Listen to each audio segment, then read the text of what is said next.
ഒരു ഹെൽപ്പ് ചെയ്യൂ. എന്താണ്? ദിലീഷ് പോത്തന്റെ പുതിയ സിനിമയിൽ അഭിനയിക്കാനേ നവാഗതരായിട്ടുള്ള ആൾക്കാരെ ആവശ്യമുണ്ട്. അപ്പോൾ ഒരു 2 മിനിറ്റിന്റെ സെൽഫി വീഡിയോ എടുക്കാൻ ഹെൽപ്പ് ചെയ്യൂ. എടാ പൊട്ട, സെൽഫി വീഡിയോ സ്വന്തമായിട്ട് എടുക്കണ്ടാണ്, ഞങ്ങളെല്ലാം ഷൂട്ട് എടാ ചെയ്യണം. ഞാൻ ചെയ്താൽ റിയലിസ്റ്റിക് ആവില്ല. നീ അല്ലെങ്കിലും ചെയ്താലും റിയലിസ്റ്റിക് ആവില്ല. നീ ഇത് പോയൊന്നും. എന്താടാ നിങ്ങളുടെ കൂട്ടുകാരൊരു സിനിമ കാണാൻ നിങ്ങൾക്ക് ആഗ്രഹമില്ലേ? കുറച്ച് കിടക്കട്ടെ. നീ ഇത് കണ്ടേ? ഇരടാ അവിടെ ഒന്ന് കണ്ടാലിപ്പോ എന്താ? ആഹാ നീ കൂടുതൽ തള്ളാണ്ടെങ്കിൽ തന്നെ. എനിക്കറിയാം എബിക്കുട്ടാ. നീ എങ്ങോട്ട് പോണത്? പോട്ടെ പോട്ടെ, ഞാൻ വരാം, ഫ്രെയിമെന്റ് വരാം, പിടിച്ചു. എന്തിനിങ്ങനെയൊക്കെ? കണ്ടോ ഇപ്പൊ രക്ഷപ്പെട്ടാലോ?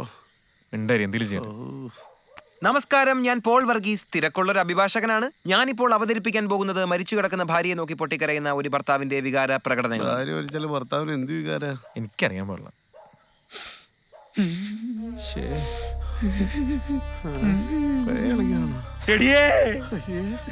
എന്നെ വിട്ടേച്ച് പോയില്ലേടി നീ?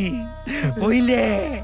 അയ്യോ എനിക്ക് കാണണ്ട, എനിക്ക് കാണണ്ട ഇവളെ. അയ്യോ കാണണ്ട, ഇട്ടേച്ച് പോയല്ലോ, പോയല്ലോ, എന്നെ ഇട്ടേച്ച് പോയല്ലോ നീ.